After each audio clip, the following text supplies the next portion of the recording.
Salam dan bahagia Ibu dan Bapak Guru.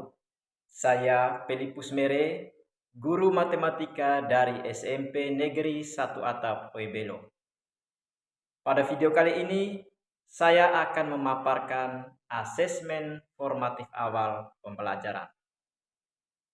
Seperti yang Bapak Ibu ketahui, bahwa asesmen formatif awal atau yang sebelumnya dikenal dengan asesmen diagnostik digunakan untuk mengidentifikasi kompetensi, kekuatan, dan kelemahan murid.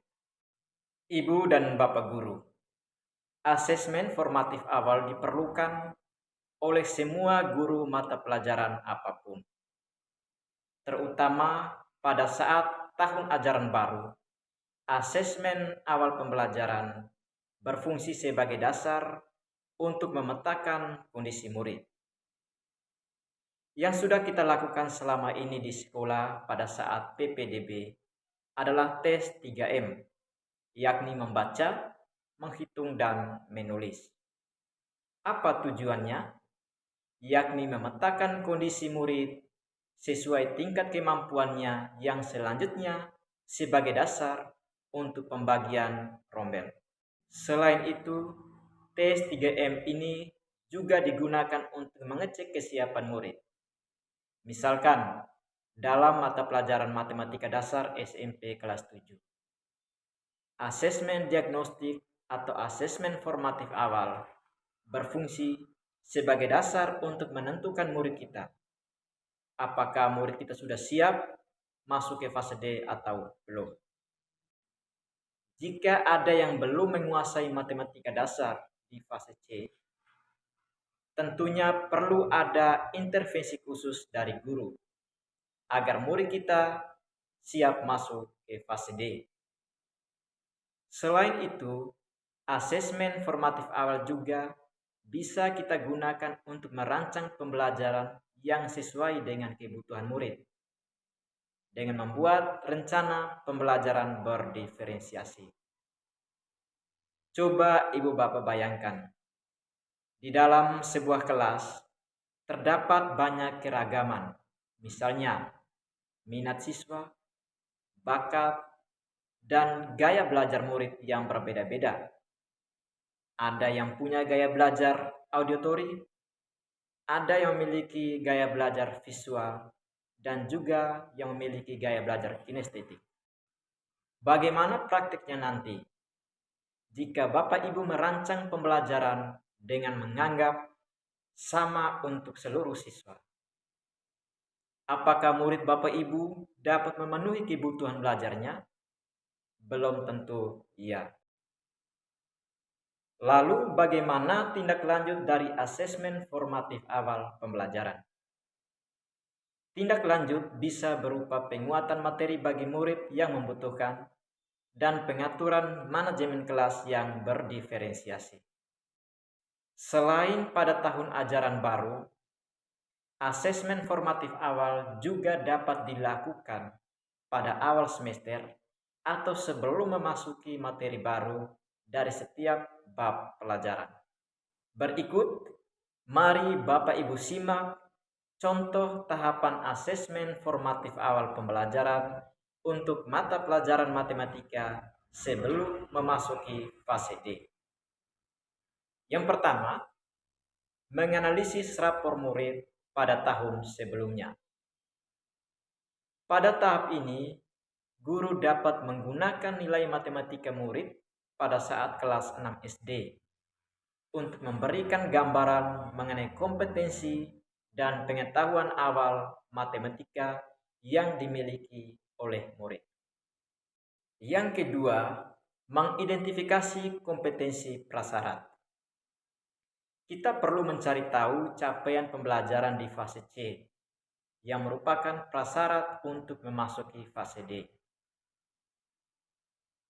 Kita bisa melihat dari capaian pembelajaran setiap fase D, dan kita kaitkan dengan capaian pembelajaran pada fase C.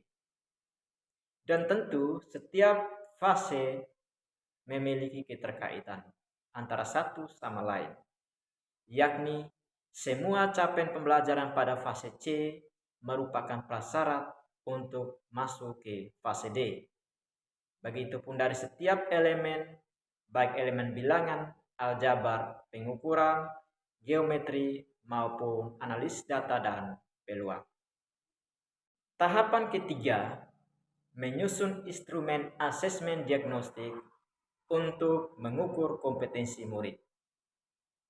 Setelah Bapak Ibu menentukan materi prasyarat untuk memasuki fase D, selanjutnya Ibu Bapak memilih teknik asesmen yang dapat digunakan.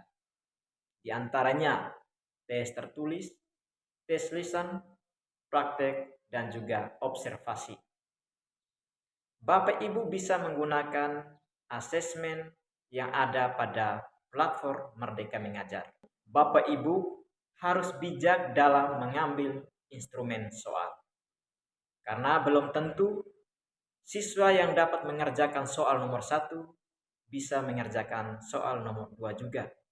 Begitupun sebaliknya, ada siswa yang tidak bisa mengerjakan soal nomor 2, namun siswa tersebut bisa mengerjakan soal nomor 5. Oleh karena itu, kita sebagai guru perlu mengambil soal sesuai dengan kondisi sekolah masing-masing.